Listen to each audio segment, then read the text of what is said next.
ایک president bench قائم ہو جائے گی اور 4 رکنی لارجر بینچ کی، اور وہ جس پر اس طرح کی ایمرجنسی کا اور جس طرح مشرف نے کیا تھا ماورائے آئین اقدام، اس کا راستہ روکا جائے گا. یہ ایک لحاظ سے بہت اچھا ہے.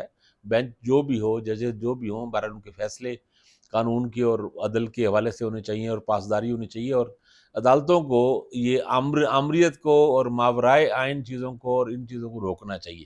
تو یہ اگر یہ چیزیں ہوتی ہیں تو یہ بھی بہت اچھا ایک بڑا ہوگا.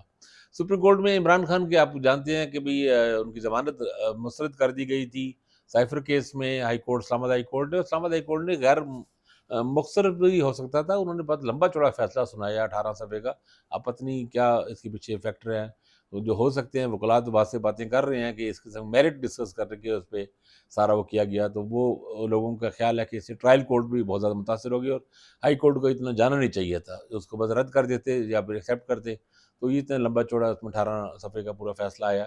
خیر اس پہ اب اپیل کی گئی ہے، تو اس پہ اپیل ہے، اور میرے خیال ہے سلمان صفدر صاحب عمران خان کے وکیل ہیں سپریم کورٹ میں. یہ ہے دیکھنا یہ ہے کہ سپریم کورٹ اس کا ریلیف دیتی ہے، کب اس کی بنتی ہے، اور اس میں بینچ کیا بنتا ہے، قاضی صاحب کے پاس آتا ہے یا کسی اور کے پاس آتا ہے. یہ قاضی صاحب نے ظاہر ہے وہ ایک کمیٹی 3 رکنی کمیٹی طے کرتی ہے، کہ 3 رکنی کمیٹی میں یاد رکھنا چاہیے کہ قاضی فائز عیسیٰ کے ساتھ دوسرے سردار طارق مسعود ہیں جو ایک ہی طرح کے ہی، یعنی اس کمیٹی میں ہمیشہ قاضی صاحب کو 2-1 کی اکثریت رہے گی. یہ بات یاد رہے. حتیٰ کہ جب سردار طارق مسعود ریٹائر ہو جائیں گے، پھر جسٹس منصور علی شاہ آ جائیں گے، تب بھی 2-1 کی اکثریت رہی تھی، اور جسٹس اعجاز الحسن اقلیت میں ہی رہیں گے. تو وہ سمجھے قاضی 3 رکنی کمیٹی فکس کر رہی ہے یا قاضی صاحب کر رہے ہیں، ایک ہی بات ہے، پریکٹیکلی ایک ہی بات ہے. بہرحال چاہے وہ مطلب ایک لفظوں کا ہیر پھیر ضرور ہے. چلیں یہ بھی ایک شیر عبد المروت صاحب کی حفاظتی ضمانت رد کی گئی اسلام آباد ہائی کورٹ سے، اور جسٹس محسن کیانی صاحب نے کی. اور ان کا پوائنٹ یہ تھا کہ بھئی کہ پاور آف اٹارنی اس میں اٹارنی جو ہے نا وہ نہیں ہے. جب وہ باہر ہیں آسٹریلیا گئے ہوئے ہیں تو آ رہے تھے، ان کو خطرہ تھا کہ یہاں واپسی پہ شاید گرفتار کر لیا جائے. تو ان کے بھائی نے کیا، تو انہوں نے کہا کہ جی وہ دیکھیں آپ پہلے کر دیں، تو یہ ان کی وہ اٹارنی نہیں ہے تو اس کے بغیر ہے.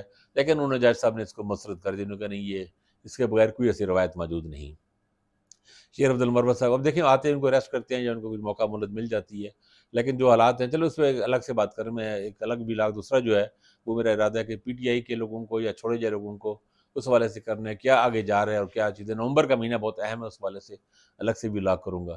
آج الیکشن کمشنر کل شاید ہوا یا ملاقات ہوئی الیکشن کمیشن صاحب کی سکندر سلطان راجہ کی کچھ ویلاگر سے، اور اس میں کچھ لوگوں نے ٹویٹ بھی کیے ہیں، کچھ ویلاگ بھی کیے ہیں. اسطور نے ویلاگ ڈیٹیل سے کی ہے، اور انہوں نے بتایا کہ انہوں نے 10-11 جو ویلاگر تھے ان کو کہا، ان کو باتیں کی، اور اس میں کچھ مثبت بات جو پی ٹی آئی کے لیے یہ ہے.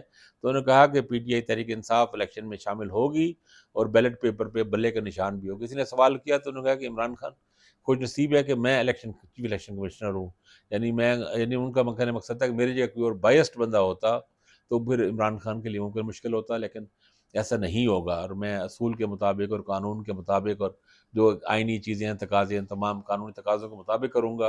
اور تحریک انصاف بھی الیکشن میں ہوگی اور بلے کا نشان بھی بیلٹ پیپر پہ ہوگا. یہ دیر آف دی ریکارڈ اور غیر رسمی گفتگو تھی اس میں، جس میں انہوں نے یہ بھی انہوں نے واقعہ سنایا بقول اسطور کے، کہ انہوں نے کہا کہ ایک ایم این اے ان کے پاس آئے، ایم این اے کے امیدوار، اور انہوں نے کہا دیکھیں بھئی میں الیکشن لڑنا چاہتا ہوں، لیکن 10-12 کروڑ آپ پتہ ہے کمپین معمولی بات ہے اور خرچے بہت سارے ہو جاتے ہیں، تو الیکشن ہوں گے بھی یا نہیں. تو انہوں نے کہا chief justice election commissioner Sikandar Sultan Raja کا، کہ انہوں نے کہا کہ بھئی اس یعنی ملاقات کے مطابق یہ جو گفتگو کے مطابق، یہ جو غیر رسمی گفتگو کے مطابق، انہوں نے کہا کہ اگر مارشل لا نہ آیا تو 28 جنوری کو الیکشن ہو جائیں گے. اس 28 جنوری کی ڈیٹ تھی، پھر یہ آگے 11 فروری تک گئی. 11 فروری تک کیوں گئی وہ بھی ایک دلچسپ بات ہے، کسی وقت میں الگ کسی بلاگ میں بتاؤں گا. جو میری اطلاع ہے کہ اس میں یہ نون لیگ والوں کو سوٹ کرتی تھی، اور اس کی کوئی اور ریزنز تھی کچھ، شاید میں بھی کوئی جیسا ہوتا ہے کہ حساب کتاب کے معاملات ہوں. بہرحال اب تو وہ 8 فروری کا ہے، اور انہوں نے 8 فروری کے الیکشن کے حوالے سے بہت پر امید ظاہر کی، اور انہوں نے کہا کہ الیکشن ہر حال میں ہوں گے اور ہم چاہتے ہیں. اور یہ بات اور رپورٹرز بھی کہہ رہے ہیں، عمر چیمہ نے یہ بات کہی ہے ایک اور ولاگ میں اپنے، انہوں نے کہا ہے کہ بلکہ اعزاز سید نے، ان دونوں کا ٹاک شاک پروگرام کرتے ہیں، انہوں نے کہا کہ ہم نے جب معلومات کرتے پتہ لگتا تھا سسٹم میں جو واحد آدمی جو سب سے زیادہ حامی ہے سلیکشن کا، کہ ٹائم پہ الیکشن ہونے کا، وہ سکندر سلطان راجہ ہے. تو چلیں اچھی بات ہے، پی ٹی آئی کے لوگوں کی اچھی رائے نہیں ہے، ہماری بھی سچی بات ہوئی ہے.